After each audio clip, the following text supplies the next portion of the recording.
Imagine Chicago in the 1960s. A wave of Puerto Rican families seeking a better life floods into the city's blue-collar neighborhoods. But instead of the American dream, they find themselves in a nightmare. They're outsiders targeted by hostile white gangs just for the language they speak and the color of their skin. From this crucible of fear and violence, a legend is born: the Spanish Lords. It all started in 1964 in the heart of Bucktown. Three young men, Big Gato, Corkey, and Speedy, decided they'd had enough. They weren't going to be victims anymore. They formed the Spanish Lords, not as criminals, but as protectors.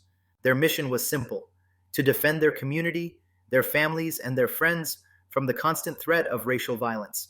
Their symbol was a shield, an eagle, and a Puerto Rican flag, a declaration of their pride and their defiance. As the 60s roared on, the Spanish Lords grew. They weren't alone in their fight. They joined forces with other Hispanic gangs, forming the United Neighborhoods Alliance. It was a rainbow coalition of the oppressed, a united front against the white greaser clubs that ruled the streets. But in the volatile world of Chicago's gangs, alliances are as fragile as glass. The 1970s saw the Spanish Lords drawn into the larger gang conflicts that were tearing the city apart. They joined the Peoplenation in 1978, aligning with powerful players like the Latinkings. For a time, it seemed like they had found a measure of stability in the ever-shifting landscape of Chicago's underworld. But peace was never meant to last. The 90s were a turning point. A brutal war erupted between the Spanish Lords and their former allies, the insane unknowns and Latinkings.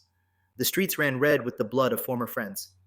The conflict with the Latinkings eventually ended, but the war with the insane unknowns raged on. Today, the Spanish Lords face a new enemy: gentrification. The old neighborhoods are changing. The Puerto Rican families they once protected are being priced out. Their territories are shrinking, their numbers are dwindling.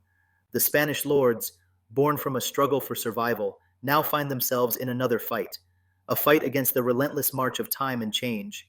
Their story is a raw, unflinching look at the American dream and the sometimes violent path people take to achieve it.